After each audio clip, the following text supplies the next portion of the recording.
Ferrari is looking good as rivals suspect sandbagging. McLaren responds to letting its drivers loose after winning the championship and all the latest F1 news.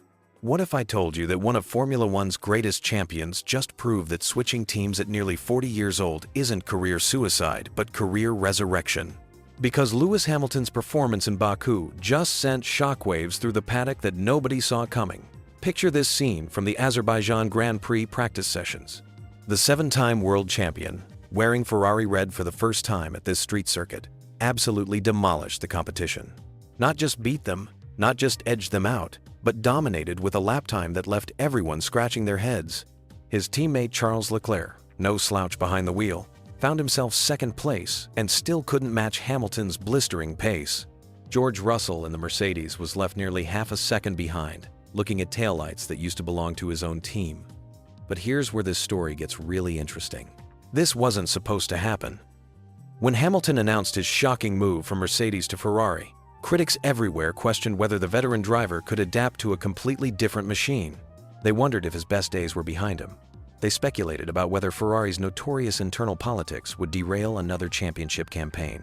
Those doubts seemed justified when the early races of the Hamilton-Ferrari partnership produced more frustration than celebration. Yet something magical happened during that Friday practice session in Baku. Hamilton didn't just find speed. He found something that had been missing for months. The confidence returned. The precision came back. Most importantly, the smile reappeared on his face as he climbed out of that scarlet machine. The fascinating part about Hamilton's breakthrough wasn't just the raw speed, though. It was how he got there. The morning session had been a disaster. Brake problems plagued his early runs around the demanding Baku city circuit. For a track that demands absolute trust in, your braking system having unreliable stoppers is like trying to perform surgery with a broken scalpel. Hamilton admitted that first practice felt like a complete mess. But champions don't stay down. Between sessions, the Ferrari engineers worked their magic. They made crucial adjustments that transformed Hamilton's car from a handful into a precision instrument. When the afternoon session began, everything clicked. The brakes worked perfectly. The car responded to his inputs. Hamilton could finally attack the corners with the aggression that Baku demands. This transformation reveals something profound about elite motorsport. It's not just about individual talent, though Hamilton has that in abundance. It's about the marriage between driver and machine, the trust between pilot and team.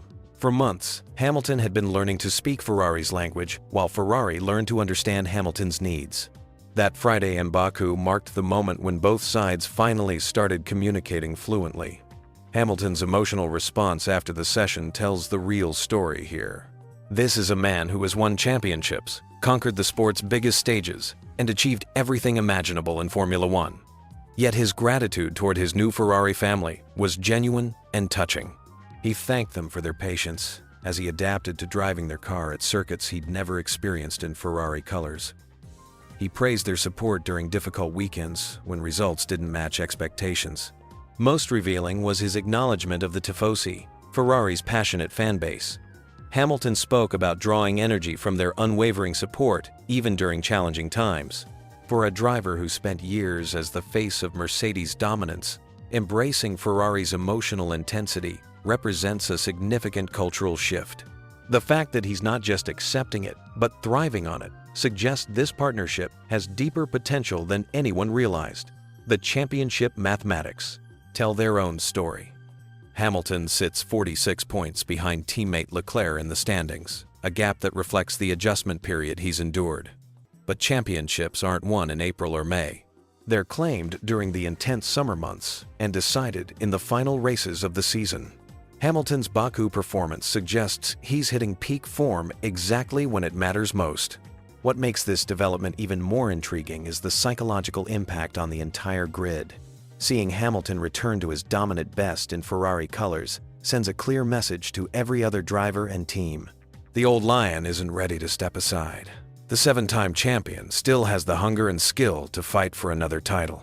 Mercedes, watching their former star excel in rival colors, must be questioning their decision to let him leave. Ferrari themselves benefit enormously from this breakthrough. Having two drivers capable of winning races transforms their strategic options. Leclerc no longer carries the sole burden of championship expectations.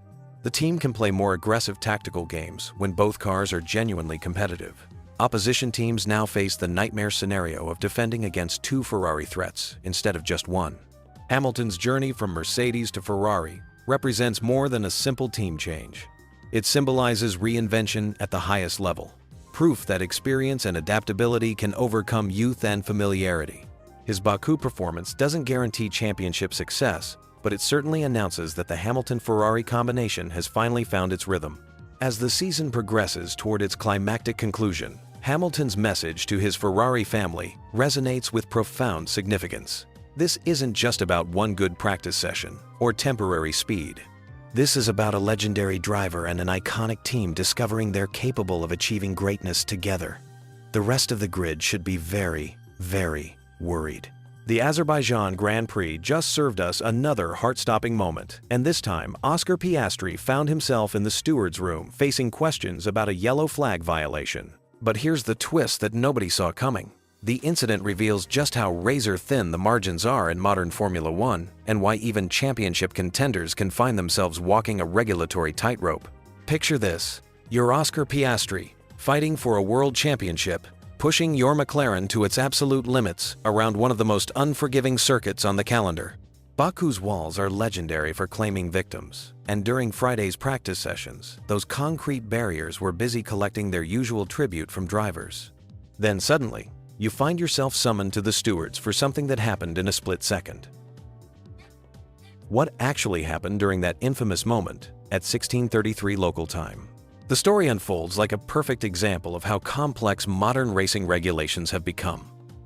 Piastri was flying down the Baku street circuit when a yellow flag appeared at Marshal Post 1.2. But here's where it gets interesting. There was also a green light showing at light panel 3, creating a confusing situation that would test even the most experienced drivers. The regulations state that drivers must slow down when they see a green light, even if they haven't actually seen the yellow flag that triggered it. It's like having two different traffic signals giving you conflicting information, except you're traveling at 200 miles per hour with championship points on the line. Piastri had already passed the Marshal Post when the yellow flag first appeared, but couldn't see the green light that was supposed to warn him about the danger ahead. Now here's where the story becomes absolutely fascinating from a technical perspective. The stewards dove deep into the evidence, reviewing positioning data, marshalling system, information, video footage, timing sheets, telemetry readings, and even the onboard camera footage from Piastri's car. They essentially reconstructed every millisecond of the incident to understand exactly what happened and whether the driver could reasonably have been expected to respond differently. The investigation revealed something remarkable about the precision required in modern Formula One. The yellow flag was withdrawn less than 1 second after the green light became visible to Piastri.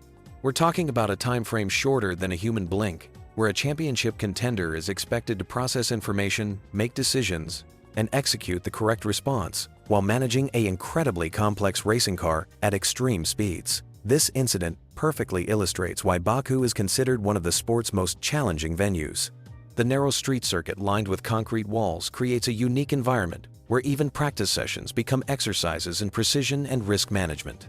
Both Piastri and his teammate Lando Norris made contact with those infamous walls during Friday's running, joining a long list of drivers who've learned to respect Baku's unforgiving nature. The steward's final decision tells us everything about how modern Formula One balances strict rule enforcement with practical reality. They acknowledge that technically, a breach of regulations had occurred. However, they also recognized the mitigating circumstances that made this incident more about impossible timing than driver error. The result? Piastri received his first reprimand of the season instead of a more severe penalty. Understanding the reprimand system adds another layer to this story. Drivers are allowed 4 reprimands per season before facing automatic penalties. Once a driver receives their 5th reprimand, they're hit with a 10-place grid penalty, which could be devastating in a tight championship fight. For Piastri, this first reprimand serves as a reminder of how careful championship contenders must be as the season progresses. The broader implications of this incident extend beyond just one driver's penalty record. McLaren is fighting for the Constructors' Championship, and every point matters. A clean weekend in Baku could potentially secure their position, But incidents like these highlight how quickly things can change in Formula One. The margin between success and setback often comes down to fractions of seconds and split-second decisions. What makes this story particularly compelling is how it demonstrates the evolution of Formula One's regulatory complexity. Modern racing involves layers of technology, communication systems, and safety protocols that create scenarios unimaginable in earlier eras of the sport. Drivers must process information from multiple sources simultaneously while maintaining focus on their primary objective of going fast. The timing of this incident also couldn't be more critical. With championship battles intensifying and every session carrying added importance, drivers face increasing pressure to extract maximum performance while navigating an increasingly complex regulatory environment. Piastri's experience serves as a perfect case study of how even the most skilled professionals can find themselves caught in situations beyond their immediate control. Looking ahead, this reprimand will likely serve as a learning experience for both Piastri and McLaren. Championship fights are won and lost on the finest margins, and understanding how to navigate these regulatory complexities becomes just as important as pure driving speed. The Australian driver's calm handling of the situation and the steward's reasonable interpretation of the circumstances suggest that common sense still prevails in Formula One's decision-making processes. This incident reminds us why Formula One remains the pinnacle of motorsport. It's not just about being the fastest driver, but about mastering every aspect of an incredibly complex sport where success depends on split-second decisions, technical understanding, and the ability to perform under immense pressure while navigating rules that can change a championship outcome in the blink of an eye. What if I told you that one of Formula One's most respected voices just made a prediction that could completely change how we view the 2025 championship battle? Hold on to your seats because Helmut Marko just dropped some serious intel about Max Verstappen's chances at the Azerbaijan Grand Prix, and it's not what anyone expected. Picture this scene in Baku. Lewis Hamilton sits at the top of the practice timesheets. Ferrari looks strong, and Max Verstappen finds himself struggling in 6th place, 6/10ths off the pace. Most people would be hitting the panic button right about now. But not Helmut Marko. The Red Bull advisor is making bold predictions that suggest everything we saw on Friday might be completely misleading. Here's where things get interesting. While everyone's focusing on that gap to Hamilton, Marko is telling a completely different story. He's looking at data that the cameras don't show you, analyzing long runs that reveal the true pace of these cars. And what he's seeing has him confident enough to predict a top 3 qualifying position for Verstappen. Think about what happened at Monza just weeks ago. Verstappen pulled off what many considered impossible, beating McLaren when they looked unbeatable. Now Marko is suggesting that wasn't just a one-off miracle. He believes they've found something fundamental with their car setup that changes everything. But here's the twist nobody saw coming. That 6/10th deficit that had everyone worried? Marko claims roughly half of that gap comes from the engine mode Verstappen was running during practice. Strip that away, and suddenly, the picture looks completely different. We're talking about finding just 1/10th to 1.5/10ths through fine-tuning, which in Formula One terms is absolutely achievable. The psychological warfare aspect here is fascinating. While McLaren drivers are literally crashing into walls during practice, with both Norris and Piastri having significant incidents, Marko is playing mind games. He's warning everyone not to read too much into McLaren's struggles, suggesting their qualifying pace will be much stronger than their practice sessions indicated. This sets up an incredible narrative for qualifying day. You have Hamilton and Ferrari looking dominant, McLaren dealing with car damage and confidence issues, and Red Bull quietly working in the background, believing they have the pace to fight for pole position. The championship implications are massive here, because if McLaren can secure 1st and 3rd place finishes, they'll wrap up the Constructors' Championship. What makes Marko's prediction so compelling is his track record. This isn't just wishful thinking from a team advisor trying to boost morale. Marko has been around long enough to read the signs correctly, and his confidence seems based on concrete technical improvements rather than blind optimism. The technical story he's telling is particularly intriguing.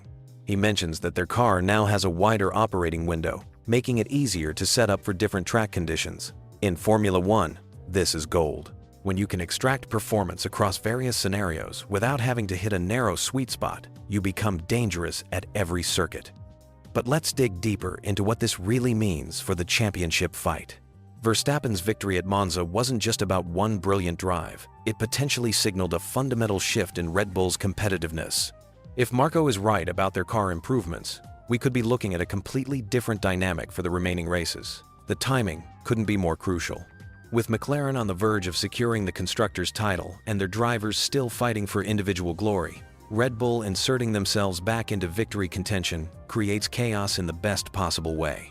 Suddenly, strategy becomes infinitely more complex for everyone involved. Here's what fascinates me most about this situation. Formula 1 often comes down to marginal gains and psychological momentum. If Red Bull can deliver on Marco's prediction and secure a front-row start, the confidence boost could be enormous. More importantly, it sends a message to their competitors that reports of Red Bull's decline have been greatly exaggerated. The Azerbaijan Grand Prix has a history of producing unexpected results. The long straights reward different car characteristics than we saw at previous circuits, and the street circuit nature means qualifying position becomes absolutely critical. If Verstappen can start in the top 3, as Marco predicts, he'll be perfectly positioned to capitalize on any mistakes from his rivals. Think about the pressure this puts on McLaren. They're dealing with damaged cars, shaken confidence from the crashes, and now facing the possibility that their main rival might be stronger than anyone realized.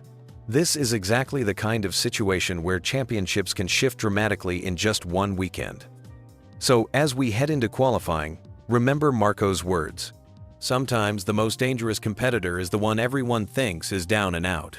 If Red Bull can deliver on this prediction, we might look back at Baku as the moment the 2025 championship battle took an unexpected turn that nobody saw coming. Picture this. You're watching your favorite team dominate the season, championship within reach, but suddenly, they're making decisions that spark massive controversy across social media.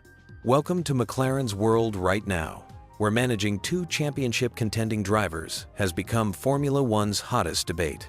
The drama unfolded at the Italian Grand Prix when McLaren made a call that sent shockwaves through the racing community. Oscar Piastri was ordered to give up his position to teammate Lando Norris after a pit stop sequence went sideways. What happened next ignited a firestorm of criticism that's still burning weeks later. Here's what really went down at Monza. Both McLaren drivers were running strong in second and third, with Max Verstappen leading the race. During the pit stop window, McLaren brought Piastri in first as planned, but then Norris suffered a slower stop. This unfortunate timing meant Piastri emerged ahead of his championship rival through no fault of his own driving. The team radio crackled with tension as McLaren asked Piastri to surrender the position. His initial response? Pure frustration. He questioned why he should give up a spot when slow stops are supposed to be part of racing. But ultimately, the young Australian complied, handing the position back to Norris and potentially damaging his own championship hopes in the process. The backlash was swift and brutal. Fans accused McLaren of favoritism, critics questioned their fairness policies, and social media exploded with debates about team orders versus authentic competition. Some called it strategic brilliance. Others labeled it manipulation of sporting results. But here's where the story takes an unexpected turn. Team principal Andrea Stella isn't backing down. Instead of apologizing or promising changes, he's doubling down on McLaren's approach with surprising conviction. Stella's defense centers on consistency and fairness principles. He points to Hungary last year when the exact opposite scenario played out. Back then, Norris was instructed to move aside for Piastri's first career victory under similar circumstances.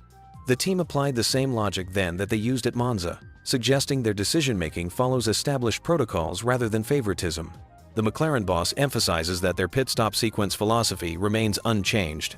The leading driver gets priority in the pit stop order, and when external factors like mechanical delays disrupt this natural order, corrections are made. It's not about helping one driver over another, but maintaining the competitive balance that existed before the pit stops began. What makes this situation fascinating is the timing. McLaren is charging toward their second consecutive Constructors' Championship, potentially clinching it within days. Logic suggests that once the team title is secured, they might loosen restrictions and let their drivers battle freely for individual glory. Wrong. Stella has made it crystal clear that championship status won't change their approach. The team's racing principles aren't dependent on whether they've already won the Constructors' Championship. Their values and unity remain non-negotiable, regardless of external circumstances. This stance reveals something deeper about McLaren's philosophy. They're not just managing a season, they're building a culture. Stella specifically mentions protecting team unity as fundamental for future success. Short-term controversy is acceptable if it maintains long-term harmony and trust within the organization. The drivers themselves have largely supported the team's position, though with different levels of enthusiasm. Norris acknowledges the negative reaction but insists McLaren is trying to do the right thing. He emphasizes that 99% of the time, they race freely, with interventions only happening in exceptional circumstances, like pit stop sequences. Piastri, despite being the one who lost out, accepts the consistency of McLaren's approach. He expects the same outcome if identical circumstances arise again, showing remarkable maturity and team-first mentality. His willingness to sacrifice personal gain for team protocols speaks volumes about the culture McLaren has cultivated. The broader implications extend beyond just McLaren. This controversy highlights the eternal tension in Formula One between individual achievement and team success. When two drivers from the same team are fighting for the championship, every decision becomes magnified and scrutinized. Critics argue that artificial position swaps diminish the sport's authenticity. If drivers can't keep positions they earn through racing circumstances, even pit stop luck, then where does competition end and management begin? It's a valid concern that touches the heart of sporting integrity. Supporters counter that teams must optimize for overall success, and that includes managing internal competition to prevent destructive battles that could compromise both championships. McLaren's approach prioritizes long-term stability over short-term individual gains. What's most intriguing is McLaren's unwavering confidence in their methods. Rather than being defensive about the criticism, they're using it as validation of their approach. They welcome respectful debate while remaining committed to their internal principles. The real test will come in the remaining races.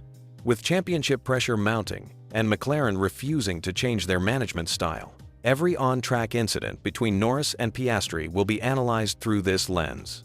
Can they maintain team harmony while fighting for individual glory? McLaren's stance represents a calculated gamble on long-term success over short-term popularity. They're betting that consistent principles, even when controversial, will build a stronger foundation than reactive decision-making based on external pressure. Whether this approach ultimately succeeds or backfires will define not just this championship battle, but McLaren's identity for years to come. One thing's certain, they're not backing down from their beliefs, regardless of the noise surrounding them.